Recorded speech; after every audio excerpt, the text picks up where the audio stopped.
AE or EA?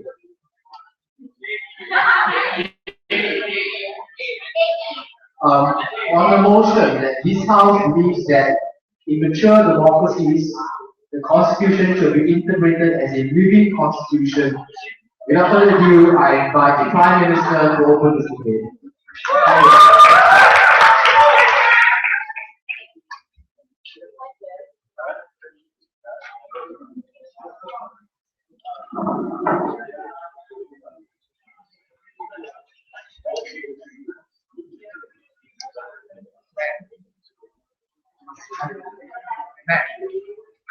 Screen shining on the face.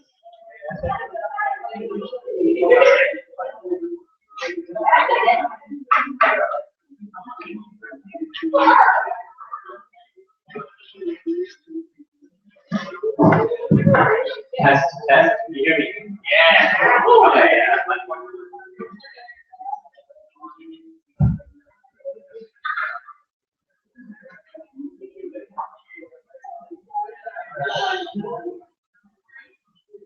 Ladies and gentlemen, I'm proud to stand in this grand final with my brother in blood and in arms, Shafiq, and aptly arguing for liberty. Now, how many times have you in this hall clashed with your parents, grandparents, or relatives about one of these issues? Grandpa, guns are killing people, we should ban guns. Mom, I want to marry a man. Father, I hate my penis, I want a vagina. Or discussions about anal sex with Uncle Barney during Christmas dinner. Now, if you have answered yes to any of these questions, which you probably did not, you would then agree that we should leave the old ways with the old folks. We should interpret laws and create laws based on what we believe and we deem to be morally right today, and not what was morally right 50 or 100 or 200 years ago, ladies and gentlemen. Now, this debate is about two things. First, whether the original Constitution at the time of enactment is relevant to the legal and moral decisions and considerations we face today. Secondly, this debate is about how we best protect the rights of minorities and ensure that every individual in society is able to exercise those rights to the best extent. The debate isn't so much about whether or not we should grant rights to minorities or not grant rights to minorities. The debate is how best we do that. We go through a court process where the judge of the Supreme Court integrates those laws as they are relevant today, or do we go through all archaic methods of having to change laws through Parliament, change laws through voting processes, for example, which of these better protect these groups? What we would argue is that these original documents are obsolete and not necessarily relevant to the law today. And secondly, that laws should be as dynamic and fluid to current day social considerations as possible. So what is the model we support? In constitutional issues, i.e. on issues like abortion, gay and transgender rights, gun ownership, for example, trials for policemen, these judges who sit in these courts of law to determine the normatives of modern day society as they are today. They can do that through taking in considerations like, for example, social polls, surveys, for example, or general directions of discourse in social media or in regular modern day society. They should adjudicate the problem based on the considerations of that problem as it was today, not 500 years ago. That means on issues like abortion, we should look at what the problems women face today, problems like employment or poverty, etc. When we look at gun ownership in the Second Amendment and that question, we should look at the implications that gun ownership has today, not having guns to fight British colonists 200 years in the past. So my first argument will be about how originalism is obsolete. Now, the Constitution, like for example, the American Bill of Rights or the American Bill of Rights, is based on the needs of past societies and moral definitions of ancient or archaic societies. The moral compass that decided, like Samuel Adams or George Washington decided 200 years, 300 years in the past, those are the very same moral compasses that they are attempting to use to define what we need today. So, for example, in the American Bill of Rights, when they talk about the pursuit of happiness, it was mostly about having a free country and having the right to own property compared to British colonies. Today, the pursuit of happiness might mean the need to have gender equality or marriage equality. The Second Amendment to have guns was designed to fight British colonists in the past, but gun ownership today can have different implications, and the right to own guns or the right to have a defense and the state to have defense meaning different things today. Section 307, capital A of the Malaysian Federal Constitution, Malaysian Penal Code, which defines carnal intercourse, was designed to stop people from having sex with sheep 200 years ago, but today sodomy and even oral sex is outlawed in this country because that's the same definition we use today. So what does this mean? First, it means that we victimize minorities and we victimize newer and nascent cultures. Understand that the crime what was deemed a crime or what was deemed immoral 200, 300 years ago is not the same today. That means when you, for example today we're having discussions about pedophilia, whether or not men, grown adults can have relationships with younger children. We have the Man-Boy Love Association of America lobbying, for example, for pedophilia. Right. We have, for example, transgenders coming to court and asking for the right to change their genders, for example.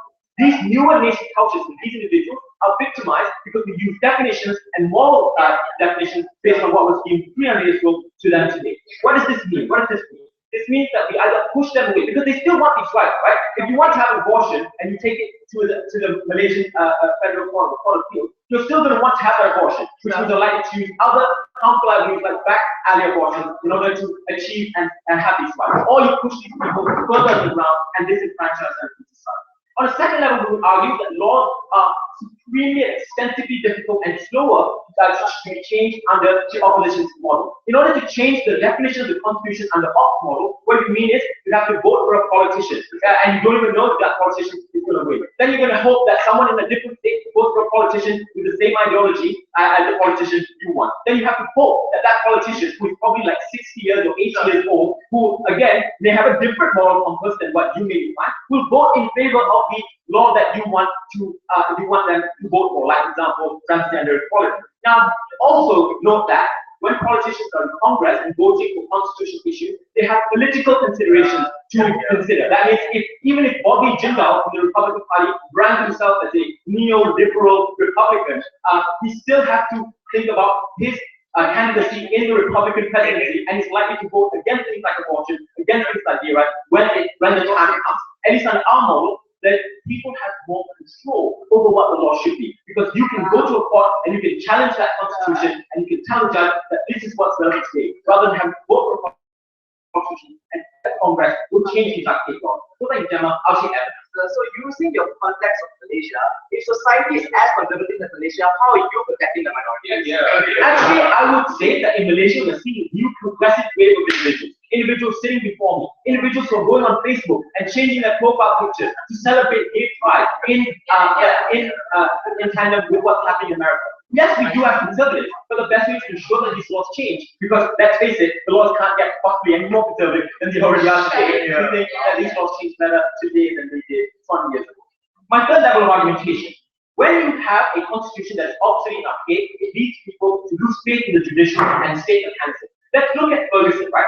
Now, the 13th Amendment of the United States states that police officers or law enforcement authorities don't have to go through the same civilian judicial process as you and I do. That's why people got so angry that grand juries were acquitting people in the United States who had shot African American teenagers, right? Then we saw Ferguson happen. People rioting in the streets, people not wanting to trust the state, people not wanting to trust the police or trust the courts anymore. This is because people lose their faith because the state is simply archaic and the state is like just inexorably conservative and doesn't want to look at how things considerations are today. And it's the same thing happening in Malaysia. Homosexual women, they're all suffering because they can't get the same recognition that other countries in the world, other liberal democracies in the world are getting today. We want them to change. We want liberty. We want fluidity in the law. We want freedom.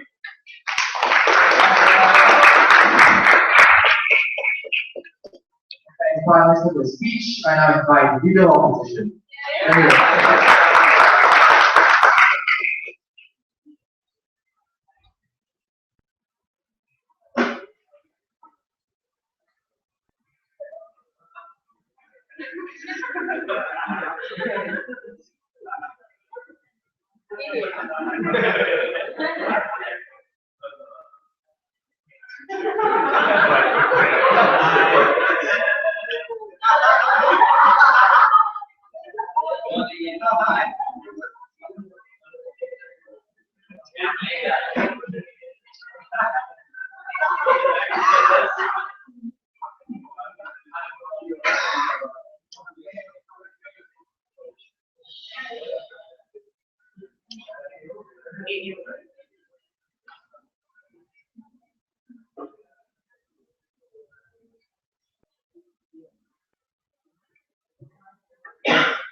The biggest problem with democracy is due to the tyranny of the majority.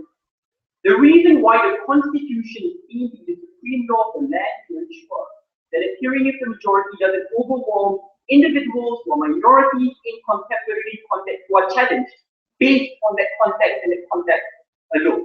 We've seen myriad of transgressions made towards that liberty. If you look at 2001 of the 9/11, ladies and gentlemen, your right to privacy, your right to basic civil liberties, your right to property were restricted based on the fear mongering which was done at that point in time. We do recognize that some changes must be made, but we would suggest that you need to make structural changes which impact individuals that will actually believe that these changes are necessary in comparison to using a knee-jerk, short-term solution of using 9 Supreme Judges for change to happen, comparison of an Irish model referendum, or politicians sparking discourse and change on the ground that people be persuaded for that change to actually transpire and lock in the long run. That is the case which we stand for. No. 4 questions, rebuttals and arguments will be integrated. First, how do mature democracies actually construct the Constitution? This will answer a lot of the assertions that this is archaic. 3 ways. First, the point in which you are a new country forming your identity, that often means that you will only build general pillars and not context-specific pillars, primarily because your country just exited for a war, maybe going to a constitutory model, which means that you need to be broad so that it is as all-inclusive as ever in comparison to all-exclusive as ever. This means it's an inclusive constitutional gift, but the 9 pillars of rights are primarily very vague and inclusive, ladies and gentlemen. Secondly, new constitutions often are formed post-war, which means that those governments and those forefathers have an incentive to stabilize that post-conflict community, therefore more likely to implement structural inclusivity approach in comparison to being as exclusive as possible, thus sparking more conflict in the future. No. But thirdly, especially in a post-war context, or maybe in like a rebellion context, the future is just after and during the construction of the constitution, it is objective and non-contextual. What is the comparative here? In your world, once you reinterpret, it's based on the current context in comparison with inherent rights which we have. Therefore, our inherent rights can be abrogated because 9/11 happened, ladies and gentlemen, or maybe the NSA spying scandal happened. The point is, your basic fundamental human liberties should not be contextual and timely. Instead, it should be ingrained in our human dignity. No. What is the conclusion of this argument? It means basing it on the forefathers and the current pillars, ladies and gentlemen, is more inclusive in comparison to a contextual approach. No. Second argumentation. Why is the construction from the forefathers the best one possible? 3 reasons here. Firstly, because we preclude the biggest harm faced by democratic nations, which is the tyranny of the majority, ladies and gentlemen. And I want to nuance it to this. I do acknowledge in our policy you can change it to referendum. But we say, like, critical changes, i.e. your basic fundamental liberties, should be hard to change to begin with. Even if it is about your right to bear arms. We do acknowledge you will bite that bullet, right?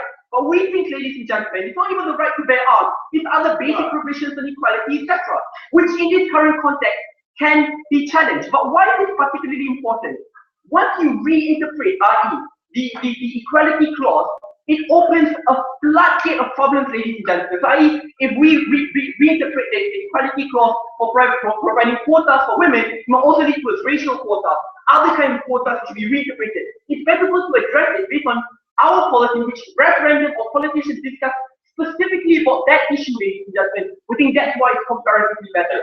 No. Second reason, it looks exceptionally bad at the point in which your critical rights are seen to be tradable and non-sacrosanct, ladies and gentlemen. This means your basic human liberties at any point in time, the mind of that current population is seen to be tradable, not inherent to yourself. That means the human dignity becomes tradable and not immutable. But finally, the biggest problem here is that once you trade that right, you might know in the future you can change it again. It is exceptionally difficult to change it again if you are the minority, ladies and gentlemen, whether you are a religious minority or a racial minority, because you do not have that number in a particular context. Again, I'm going to nuance this why, even out of policy of referendum, even if you are a minority, you can still push for the change. I'm going to do that later. Before that, close it. So your problem is to solve the tyranny of the majority. The solution is to have referendums. Yes, I will, as I mentioned before, the reason why referendums are better, okay, I'm going to go there now, right? Like why referendum or politicians significantly better. Two reasons. Number one, the reason why this implements more sustainable and just changes, and this is a comparison because it's much more difficult in comparison to only having 9 judges make the change, is because in order for people to truly not become homophobic, politicians must spark that discussion during elections or post-election. Referendum means that advertisements are there. You have discussions, you understand viewpoints of individuals. That means when the change actually happens, that change is locked in, but more importantly, that change is most reflective of the contemporary context they need to be done with. But secondly, they might want to see 9. What is the alternative? What did Rafi tell us? How do we assess reinterpretation? We look at general social sentiment, we look at social media, what they think. Objective change is based on referendums of politicians who best encapsulate our views in comparison to the alternative ladies and gentlemen. But finally, what is the real alternative in the other side? It also means that you're giving too much power in the hands of 9 Supreme Court judges. That's flawed for 2 reasons. Firstly, these judges are often there due to political appointments which are based on ideological interests, ladies and gentlemen. This means that those individuals are more likely to act based on politics in comparison to the real world scenario. But secondly, those individuals often are subservient to fear mongering. Okay, I'm going to nuance it. I know that people might also be subservient to fear mongering. But the comparison is, those 9 judges will be the face of that change, which means individuals can easily target those individuals and hold them accountable in comparison to populace, ladies and gentlemen, which means that they are less susceptible to fear mongering, even if they do, but comparatively far less. What is the conclusion in this debate? With the inherent non-derogable rights, ladies and gentlemen, if one to be changed, should be changed no matter how difficult it is in a sustainable fashion. Especially when this debate is not only about guns, it's also your basic provision of equality, your right to religion and freedoms. Those rights, ladies and gentlemen, inherent to yourself. The point you leave it to contemporary context is hard for any in the future. I'm very happy to oppose. Okay, we will conclude the speech. I now invite Deputy Prime Minister.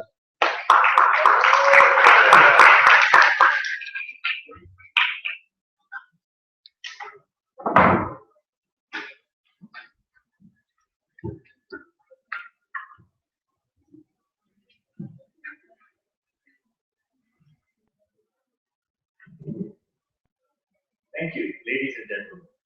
Before I start, I would like to remind everyone here that there is a new updated logo of our team without a man holding a gun, but a man holding a rose.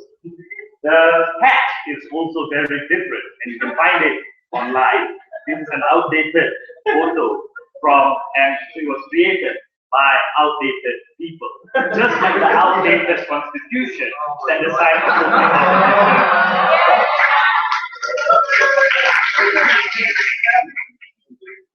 Ladies and gentlemen, there is a moral inconsistency in the case of the opening opposition. Sadiq started his speech by saying that our model empowers the tyranny of the majority, but in the same breath, that is the side that supports a referendum. A referendum is a living constitution because it allows people to change constitution based on the norms and mores of the society at that point. It doesn't go through the process of getting a 2/3 majority in parliament, which is very hard and we think that side is supporting the principle that comes from our side, ladies and gentlemen. Secondly, referendums often benefit or often supports the tyranny of the majority. In the referendum, if 51% of the population votes for gay marriages or against gay marriages, 49% of the people that voted against it will be victimized. And that is why, ladies and gentlemen, they are also supporting that. But more importantly, we think that Supreme Court judges are well suited to make decisions of interpretation of the law, rather than living through average normal people through a referendum, ladies and gentlemen, that doesn't understand the complexity of these laws, ladies and gentlemen. And that's why we think it is better for judges to make those changes. So overall, we think that that side has been principally inconsistent with whatever they stood on that side. Secondly, Sadiq told you that fundamental liberties should not be contextual. Why? Because it has to be widespread and it has to cater for everyone. They posit that the forefathers were inclusive. The forefathers were able to comprehend what are the needs of the people today. We don't think so, ladies and gentlemen. Most often than not, the normative predispositions of the forefathers at that point are sentiments of the past. Malaysian laws were made during colonial times that required different needs and wants of the people. The Sedition Act was meant to contain communism within this country, but it is now used to put in opposition leaders behind bars, ladies and gentlemen. The laws are not purposive. The laws are interpreted literally right now, ladies and gentlemen, that victimizes minorities. And that is why it's problematic. We think, ladies and gentlemen, that the interpretation of laws and the Constitution should be contextual, because the facts and circumstances of every case changes. It's not a one-size-fits-all cure to every single problem that everyone faces, ladies and gentlemen. We think that for better justice, everything should be analyzed on a case-by-case basis, because it will provide for everyone better, rather than a one-size-fits-all model. And so basically that were the two things that came from opening opposition that we have already rebutted. Okay, before I move on, I will take one from Sadiq. You look, if as a law student, you'll realize that the Sedition Act is not constitutionally guaranteed. Instead, it actually contradicts three constitutional provisions. The reason why the Sedition Act is there is because of contemporary sentiment.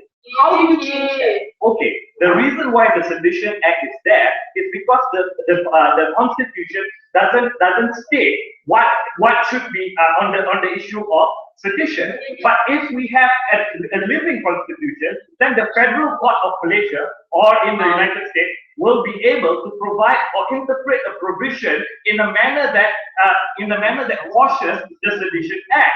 The courts now are not empowered to do that because they don't have constitutional provisions to enable them to do that. A living constitution allows that. A good example to this is the comparative between a written constitution that we have in Malaysia, which is rigid, and a non-written constitution that we have in Britain that enables people to interpret the law based on the facts and circumstances of the case. We support a non-written constitution like what Britain has, ladies and gentlemen, because it allows more people to have justice. Now, let's look at the argument that we want to talk about. We think that Sadiq absolutely did not respond to what Rafiq talked about in his speech. What did Rafiq talk about? He said that laws are archaic. He gave good examples of the right to bear arms, how it was created during the Civil War for self-protection, and that purpose is not there anymore today. The pursuit of happiness doesn't include minority rights to have sexual freedom and things like that. Everything is problematic. He said that the amendments that he concedes that changes got to be made. There are certain things that are outdated. But Rafiq clearly told you that these changes are hard to be made. In order to amend the constitution, you need two-thirds majority, which is extremely difficult to get. The political will of politicians are extremely different from time to time because they care about political patronage rather than caring for the people. They want to get voted. They are majoritarian in nature. Only the Supreme Court, ladies and gentlemen, will enable better protection of minorities because they have tenure. They are not subjected by popularity or majoritarian reasons, ladies and gentlemen. And that is why we think it is better. He also ignored the ramifications of minorities or people in general being victimized because their concerns are not taken into account. People leave, people go underground, ladies and gentlemen. Back alley abortion or people marrying outside of the context of the state would mean that if you get a divorce, you don't get marital benefits and things like that. And people are often victimized by this. These are real life issues that only the court can decide based on the facts and circumstances of each case rather than a singular provision that is archaic and disempowers the court from doing so. And that is why we think that more people would not be victimized under our side. So at the end of this debate, we have to look at, to clarify what this debate is about, we are the side that support the judgment based on a case-by-case basis, ladies and gentlemen, depending on the facts and circumstances of the case. They want 9 provisions that are decided by old grey-haired men 500 years ago without foresight of what is happening today to dictate the rights and what happens to people that are living today. We think our side provides better justice. Go with an unwritten constitution that we already have and has proven to be successful and works, ladies and gentlemen. Thank you very much. Prime Minister, and I invite Deputy Leader of the Opposition.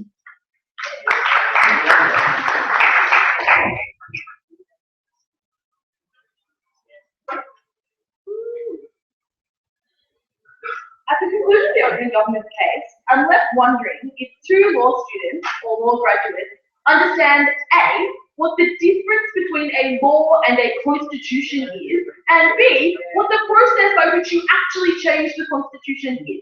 Let me define some things in case the closing that doesn't have any law students is unclear about it either.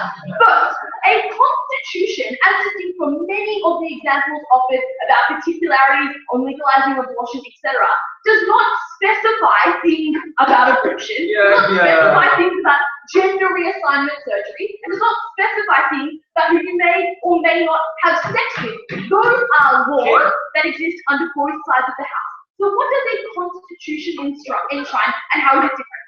It enshrines basic fundamental rights, like the right to bear arms, like the right to equality, like the right to, for example, be represented in a political system, and laws are derived from those constitutions.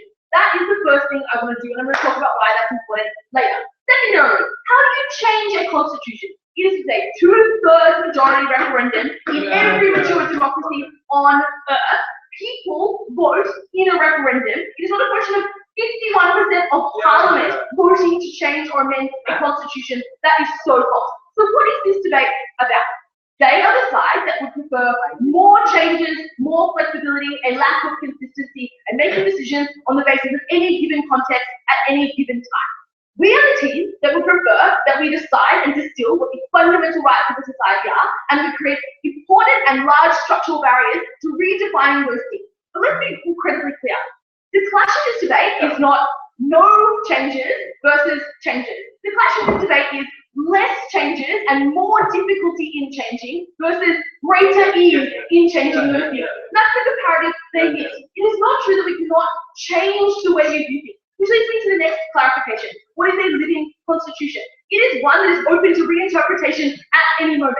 We would prefer that you, in order to change, have to actually change what is written in the Constitution, which is precisely what a referendum does. It changes the actual nature of the Constitution, not the interpretation of clauses that already exist, which is your model of Supreme Court justices doing that. So, first of all, let's talk about what a constitution defines, especially in the context of modern, mature democracies, why there is a value in the people writing it originally generally being represented forevermore. It was so funny in this debate when he got up and said, we have a real problem with old white men writing the Constitution, and we would prefer that all rich people now reinterpret the Constitution. Let's get into the fact that in neither world are the people who write the Constitution or reinterpret the Constitution in your policy actually representative of every demographic in society. That's obviously true. You would have made better arguments than that. Let's talk about the value of the constitutional originalism that actually deals with people who wrote it originally. We would liken it to a veil of ignorance. Because the forefathers of the United States, when they wrote the Constitution, distilled the most fundamental rights. They accepted they were in a privileged position. But the difference here is they were tasked with writing a document that had to last for time immemorial into a world in the future where they didn't know who they would be, where they weren't sure who would be in the minority, where they didn't know how people would particularly interpret things, which means even if at that moment in time they were in the majority and had incentives to construct and protect themselves, they didn't know what would happen in the future. Which is the way you look at the United States Constitution, it protects basic fundamental rights, like your right to privacy, like your right to bear arms, and not specific incarnations of that policy that they have wanted to describe in this debate. We think there is a value in that happening, as distinct from a context-specific decision that is made, a context in which the people in the Supreme Court actually know the position of privilege that they have in society, actually know who wins and loses as a result of the decisions that they make. This means if you are in a privileged majority right now, you're pretty damn sure that making a decision is going to benefit you or not benefit you. That's precisely the distinction. In the instance where you wrote this document originally, you didn't have the capacity to predict that. You yourself are unlikely to be affected by the decisions you made. Most of these people were imminently about to die. They wrote a constitution that would take forth the United States or Australia or any number of other mature democracies who think the veil of ignorance there is really important. What do they want to do? Poo-poo stuff that's really easy in debating, like saying the right to bear arms is really redundant, isn't it so great that we're all left wing, we don't believe the right to bear arms. Let's deal with this. It might be true that the populace of the United States is no longer at war with the government. Will that always be true? I'm not sure, especially given the current context where it's arguably the case that African Americans do need to protect themselves from the United States government, where police officers can shoot them in broad daylight and not be found guilty. Maybe the right to bear arms does have a current context. You can't get up here in this debate and say, we're the left wing team, we like gay rights, we don't like this right, we don't like the right to bear arms, and therefore we win the debate. The question is, which of us is more likely going forward into the future to protect most fundamental rights? Contextually, we are the team. Let's do an actual comparison because, as I explained, you can change these things. It's a question about the process. Go ahead. So do you think in Ireland, in order to legalize gay marriage, if 51% vote in a referendum was worse off than having to go to Parliament and changing the two-thirds majority in the Irish Parliament? Talking about the debate is we endorse referendums of a two-thirds majority of the population. You want constitutional reinterpretation by Supreme Court justices. You are the United States, we are Ireland. I really don't was unclear about that fact. Let's talk about why we like Ireland and not the United States. Let's be clear about a couple of things. They say the public is prone to pressure in where the United States or Supreme Court justices generally are not. They're capable of defending themselves, they're capable of making independent decisions. We disagree, because the difference is, if you are a Supreme Court justice of the United States, you are scrutinized for the rest of your living days for the decisions that you make. The accountability, the scrutiny, and the fear associated with being the person that makes an unpopular decision in that case is far greater than any random citizen who walks into a referendum booth and casts a vote, of which nobody cares about your individual decision. We think that's a huge and important distinction there. We secondarily think that the distinction is you can make incredibly quick changes and incredibly quick changes back. Let's look at the United States. Literally, it took 1 year, one change, to create a whole different society. We would prefer that when you're reimagining people's fundamental rights, there is a greater level of a barrier to change. That is what a referendum provides, because it is more difficult to convince two-thirds of the population to reimagine someone's fundamental rights than it is to get one different political appointment on the United States Supreme Court, which totally reimagines the fundamental rights of a society. No engagement on buy-in. What if you are people who actually are in a majority, but the Supreme Court doesn't reflect your view by virtue of the fact that it is politically appointed and you happen to have lost in that situation? Ultimately, in this debate, you get greater buy-in. You can change when society has reached overwhelming consensus that rights have changed. But we on this team happen to believe that morality is not relative. And probably the rights that were imagined first off actually are relevant today. We're the ones who protect them and make it difficult to oppress minorities. We are proud to welcome this. Thank you, Deputy Honorable, for the speech. The open and second of the debate, I find member government.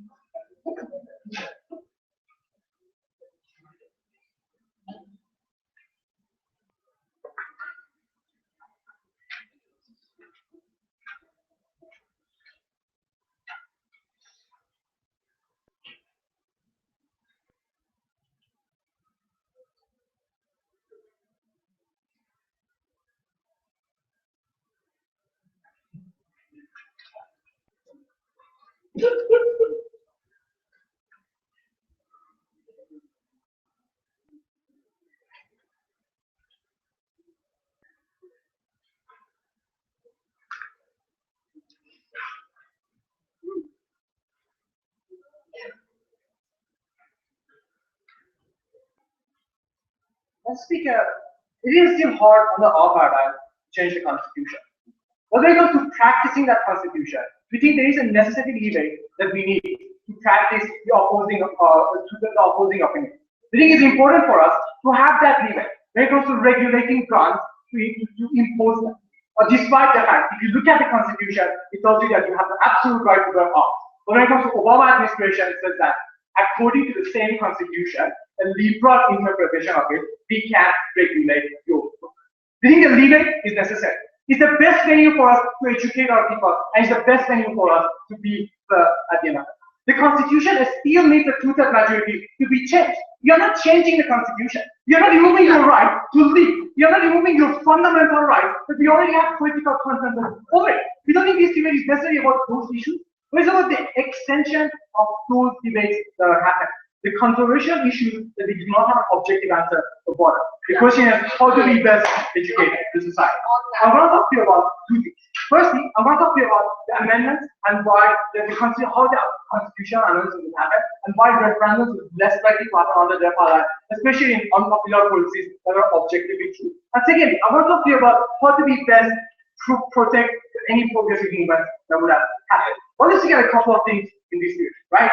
See, firstly, we need to understand the idea that the political discourse that is already happening, unlike what Jaya wants you to believe, we do not debate the idea that should we have the right, constitutionally the right to be, or should we have constitutionally the right to like every single basic necessity in life. But the debates that are happening are about gay marriage, or about abortion, or about the things that are not fundamentally mentioned within the Constitution. So if the Constitution itself is objectively true, what would be any incentive or motivation for anyone to change that at the end of the day, right? So we don't think the context is a bit touristic and should not be the context in this case. The rest of my remarks are integrated in this case. They come here and they provide referendum, right? And at the same time, they told you that why the majority of society are less likely to buy into those reforms. There is a problem with it. We think when it comes to a minority group who wants to protect themselves against any majority tyranny, it's going to be hard for them to find a politician to further their cause. Here is the nuance. There is zero political capital for any politician to protect any minority or any unpopular idea. But even if those things happen, referendums like 208 referendums about gay marriage in California would have happened, which people voted against gay marriage. People voted against gay marriage, and that was all true, and it was not practiced within the society. We don't think, under their paradigm, this change would happen easily. Yes, it's going to be hard, but according to the same thing that you consider to, but the time that it takes, there are people who do not get to practice the fundamental rights in the short term. But under our paradigm, when we open a debate, now we provide a fresh air for these individuals, the gay people, to get an opportunity to practice these fundamental rights that they would not be able to do otherwise. We don't think your right to not to agree to contraceptives should override my right to have access to those contraceptives through my healthcare. I think that's abhorrent, that's morally wrong, as something we should do. See, now, let's look at the progression of society, right? So, because opening opposition wants to educate society about fundamentally objective true ideas, like your right to life, through referendum, because they think you receive better education through referendum. Firstly, the problem with that argument, it assumes that the education of society and discourse can only happen if you have a referendum. We think that's not true. The moment that you have a Supreme Court ruling, for example, about Hobby Lobby case, for example, about gay abortion, you involve a huge, massive debate that you can still educate your people at the end of the day. We don't think these issues are exclusive to their case, and it can happen under our part. But secondly, the benefit that we are presenting from COVID is this. The moment that you legalize gay marriage, you provide a visibility of these people within the society. The visibility that does not happen under their part. Now society has access to the existence of these individuals that they would not have had access otherwise. And through this visibility, you give them an opportunity to normalize themselves, to interact with the society, to be a part of the society. But the moment that you call it blindly unconstitutional, it's going to be harder for you to receive good normalization and interaction that you're going to have at the end of the day. But before I go through further, I like the sob story about gay marriage. We have two comparatives, a society that did award gay marriage via a referendum and a society that did it through court.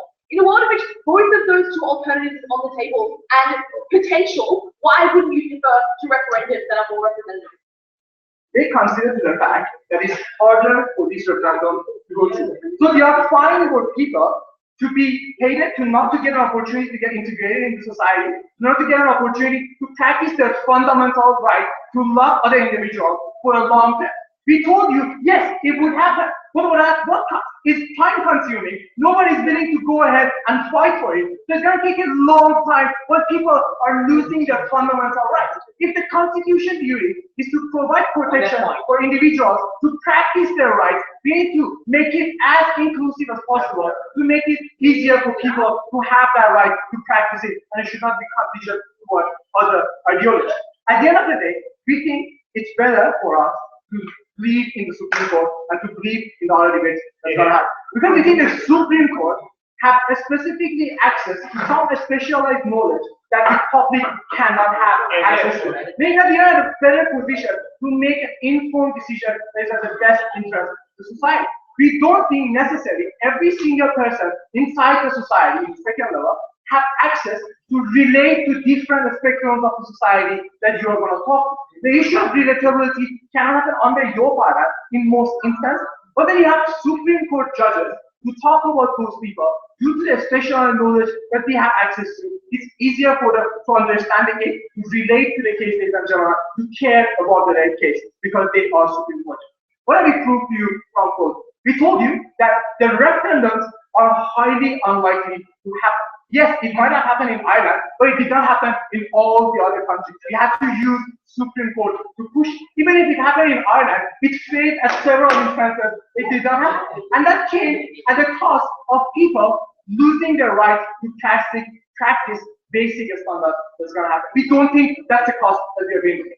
Secondly, we told you, educating your society can happen directly on our paradigm through providing the platform that they create provide for them. We are very proud.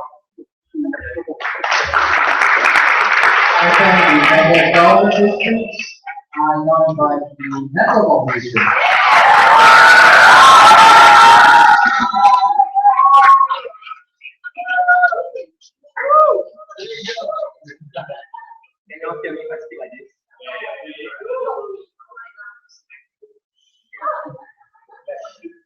Closing opposition today will engage in a tougher context in today's debate, where referendums may also be deemed as living constitutions somewhat, and it's extremely tough to change laws on our side.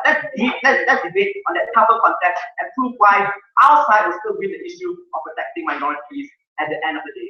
The context that is generally agreed upon today's debate is where minorities are being actively persecuted. So this is probably a world or a country where conservative communities are running rampant, or at least the laws in these conservative communities are ones that persecute minorities. I'll prove to you in my speech how the constitution or laws that are relevant in the past will still be relevant now, and if you decide to change on people's fluctuating emotions and fluctuating hate towards minorities, it'll be far worse for the minorities you seek to protect. First, let's tackle a few claims coming from opening government. They claim that the constitution and laws that existed in the past, are not relevant today.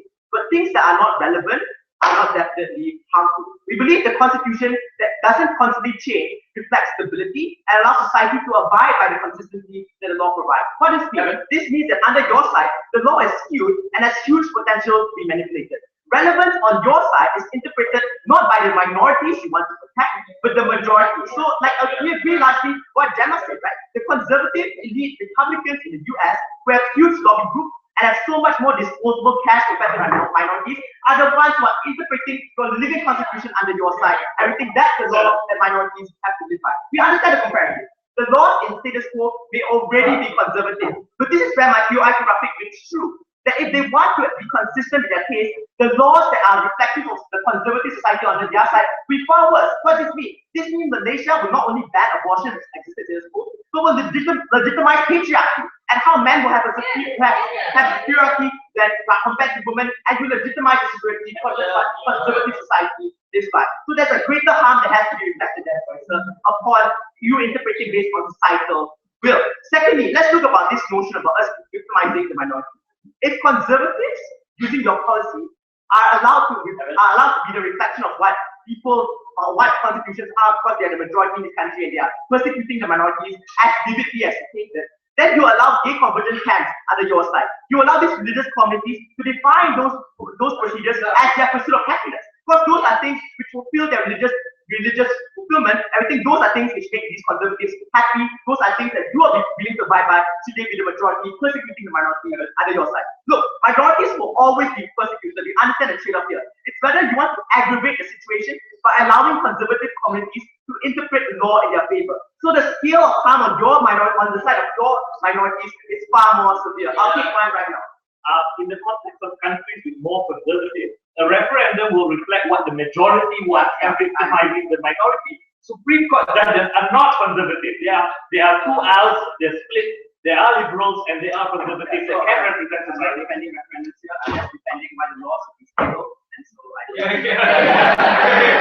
Secondly, let's tackle G's extension, the visibility of minorities and how that extends to somewhat of a change.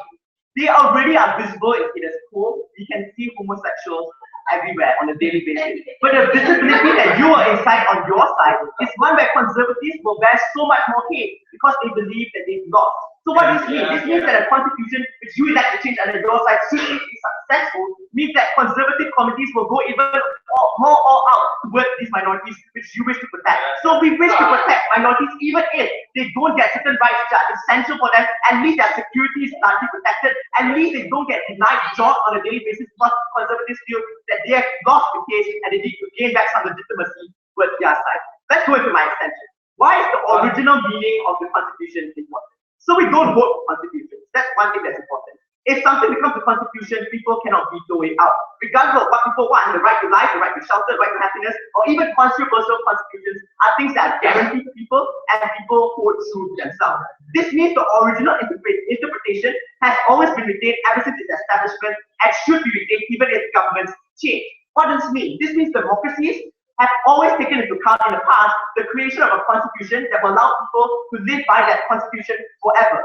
This means they did it because there were problems within that past society that they needed to resolve back then through the constitution. And if you were to remove the right to bear arms in the scope, who would say that crime wouldn't win out right there? Like it's an argument that will constantly change, but it's something that can never be objectively true to one side. So who is to say that remove the right to happiness for individuals that conservative communities will go even more out and persecute the minorities? So the room for fluctuated change will always victimize someone.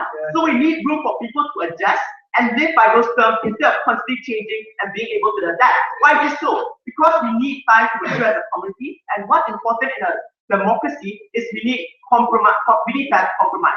We remove the capacity for people to accept situations and move on and build their lives around stability when you allow people to constantly reflect change. What does this mean in terms of maybe homosexuals and minorities? This means that people will always be antagonistic and unwilling to compromise insofar as they believe they have the ability to use the brute force of media or the brute force of numbers to change things. This means that compromise is essential in ensuring that, albeit at our worst case, some people may not get certain rights, at least they do not get further victimized and harmed by the opposing parties towards those laws. At least we can guarantee security of these individuals. At least they can live a life compared to living no life but having the right to get married and no one really recognizes it anyway. As we need to establish an amicable relationship that seeks compromise instead of constant bouting and not seeing eye to eye. If we really want a democracy which is mature, we cannot live with each other with the venomous hate, no matter how much we change the constitution. This means that even at their best case, should minorities get all the rights they want, should people really live happily ever after as minority, the majority will be unsatisfied and you will change the constitution then anyway to satisfy their needs. We think that constant change is disruptive. We think that constant change is one that ruins our ability to progress as a community, which has to vote each and every single year to generate some sort of stability in the way we live politically and we live harmoniously with each other. At the end of the day, the way to win the argument of how we protect minorities is not one where we always allow the minorities to win out on rights they can never get at the end of the day because majorities will still persecute them, but it's one where we need to understand that they have to be sufficient with the rights that they have in terms of protecting more essential things with their life. And then member of the opposition speech, I now invite Donald.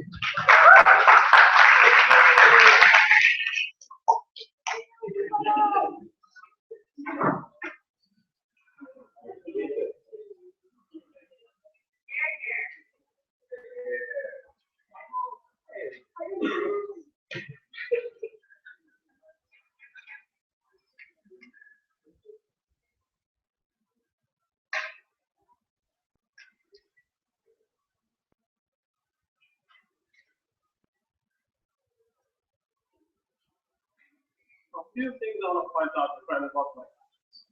First, if closing opposition is not willing to defend referendums, they have absolutely no ability to ever have change. The only thing that they're saying is there's some stability of the constitution that must be defended, even though slave-owning founding fathers decided to have them as such. There is absolutely no future under side closing opposition model that can ever have a protection for minority under any situation if they're not willing to defend a constitutional amendment to referendums. They're out. Second, we'll talk about the thing is, so both of those opposition houses have conveniently talked about exploitation by governments in conservative societies such as Malaysia. Unfortunately, in this debate, we talk about mature democracies, guys, where the government is not able. I'm sorry, your government is not mature. The thing is, the point is that this debate happens in a much better democracy. So let's talk about that. First, who is a better decision maker? Side opposition would have you believe that Supreme Court justices should not make decisions because they're privileged and it has nothing to do with that. Guys, referendums are dictated by rich people who sit in privilege, situations of privilege, often deciding on things that have absolutely nothing to do with them. On a comparative, I don't think you would win that. Second, then they say, guys, the fear factor. The Supreme Court judges are scared for their lives. And now I'm going to pause on this issue. In reality, they don't give a fuck. It's by force laid on a Supreme Court decision where these people have been judges for the entirety of their lives, doing things on extremely important issues such as putting criminals in jail. We don't think that's a metric that they would go ahead and change their decision. But here's the thing, there's a political appointment.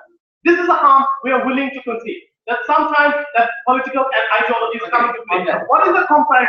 The comparative is that in a referendum, it is absolutely impossible for a person to have access to confidential information, which is absolutely critical in making those decisions.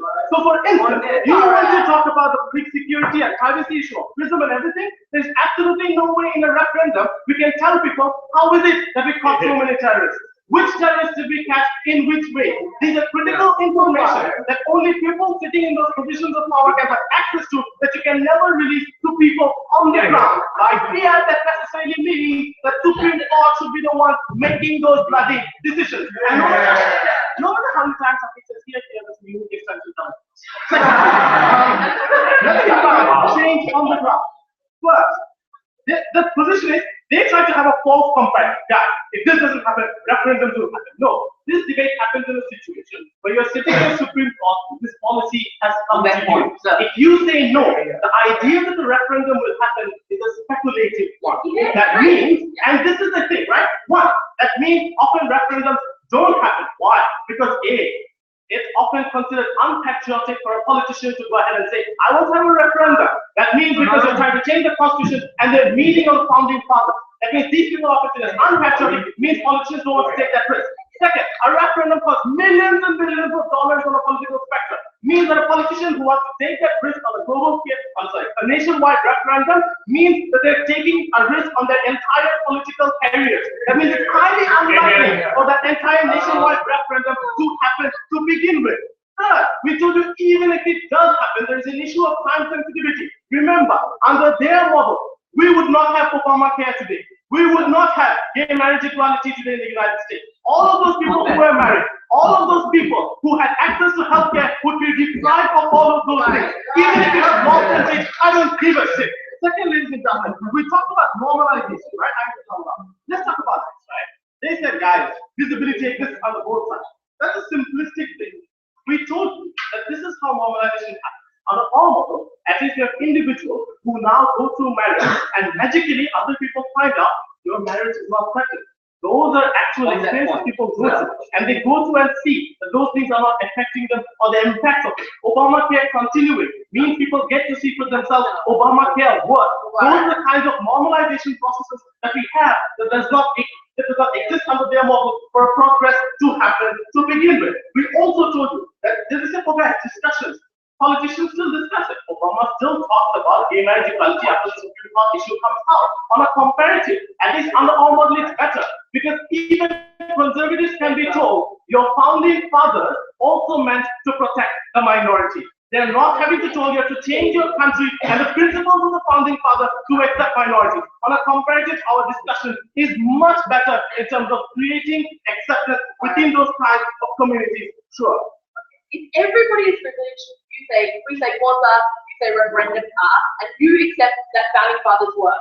Which of them is more capable of actually knowing their own privilege? Is it people who live right now and know what the impact of the decision will be, or the founding fathers who make broad-based decisions that are supposed to last into the future, where they don't know what the context of society will actually be? As Bernard once said, you're supposed to give a few lines on a speech. But second, what we also hear is this, right? We think those people who were making laws for the long term had moral calculuses that did not exist for the long term. Those were people who made moral calculuses, for example, right? In today's moral calculus, we may not think that vegetarianism is a bad thing. Centuries later, maybe people will realize that it's an abhorrent thing that we do to animals. I think that is a concept that must be taken into account in the future, where these people take into account what is humane and what is not. I think that is fair. Second, ladies and gentlemen, the next thing that I want to talk about is this, right? The leeway for politics. Side opposition tells you there is no objective way of knowing what is correct and what is wrong. And their solution is an objective constitution that cannot change. We would argue here is that the leeway for policy is extremely critical in a situation where, according to time and context, what is the correct policy changes. Under our model, politicians have the ability to actually go ahead and see whether or not gun ownership works and what is the appropriate reaction to that. We create that leeway for politicians to be able to create policies that may actually have impact on society, rather than thinking Thomas Jefferson got it right when he wrote it. It must be like he did some magical voodoo that meant he knew that gun ownership would definitely protect African Americans. Under our model, we create that leeway for politicians to be able to create laws given the context of society in today's world. We create leeway for policies today that cater to problems of society today. Excluding opposition, by the way, has zero solutions. Referendums generally suck. They rarely happen. And that is a speculative change that side-closing government is not willing to wait for. We need people to get healthcare today. We need people to get married today. Thank you. Give them today by opposition today.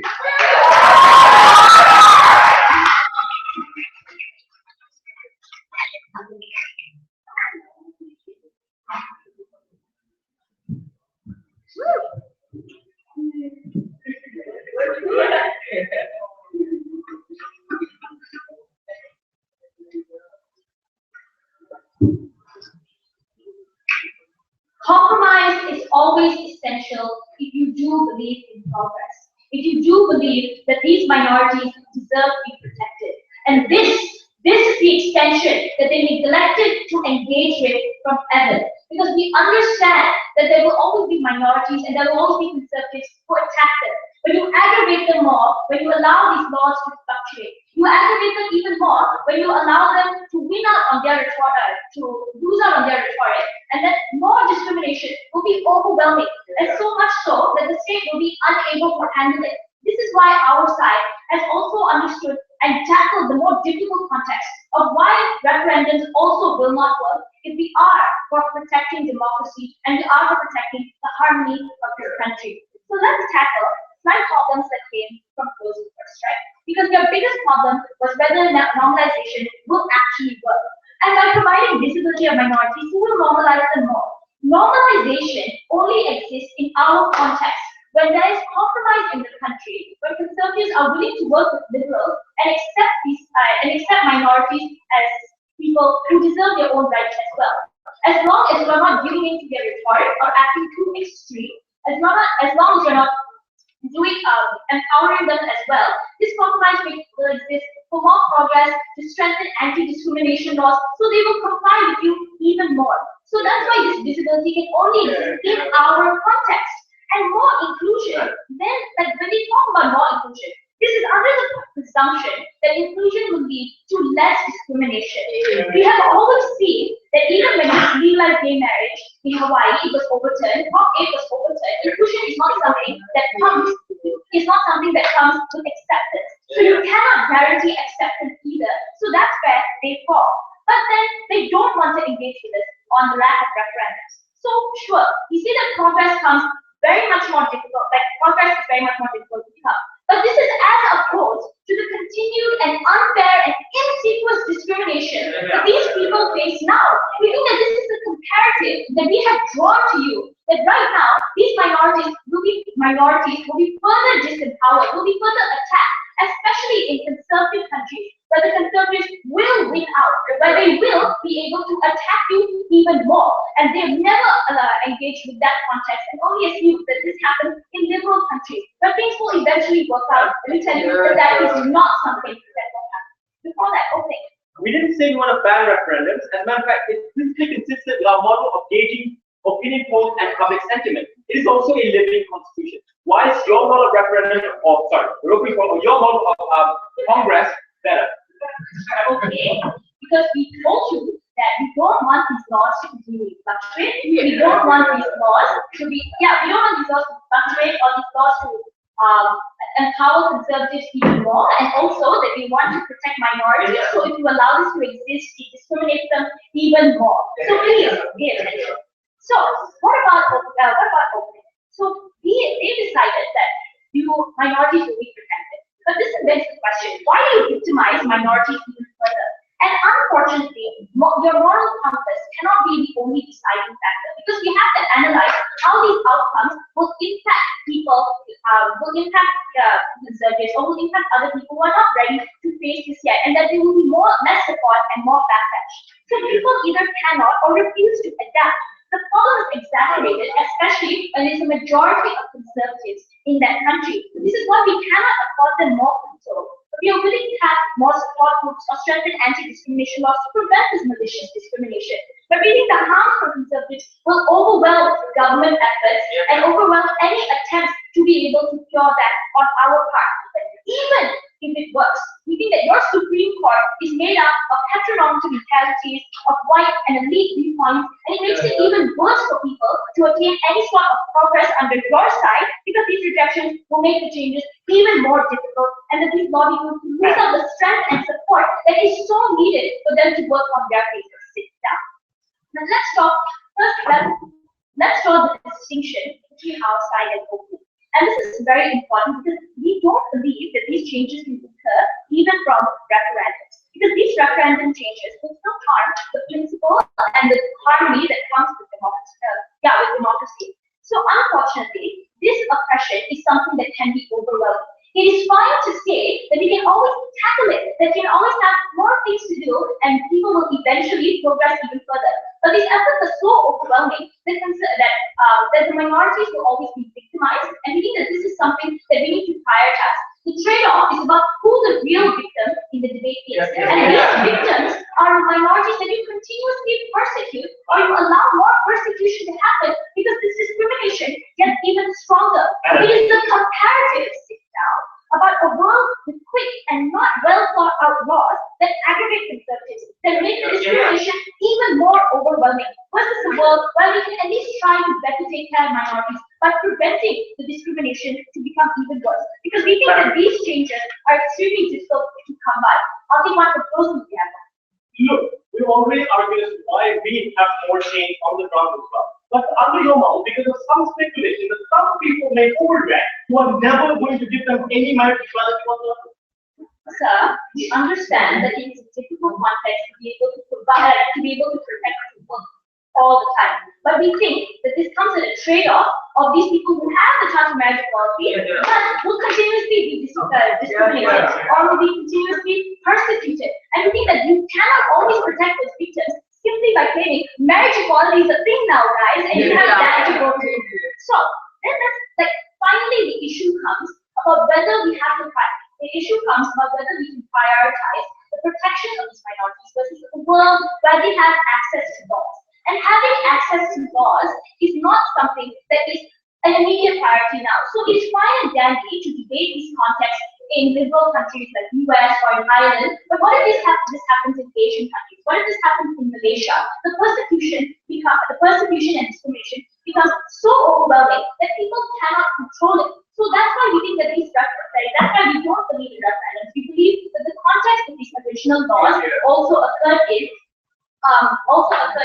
makes it more important for us to protect protect these minorities. It is a debate about what side better affords protection of the minorities, and we believe we have been the only side to deal with that.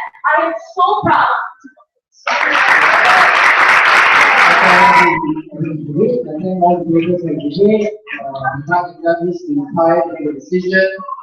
I'll pass the floor to the organizing committee.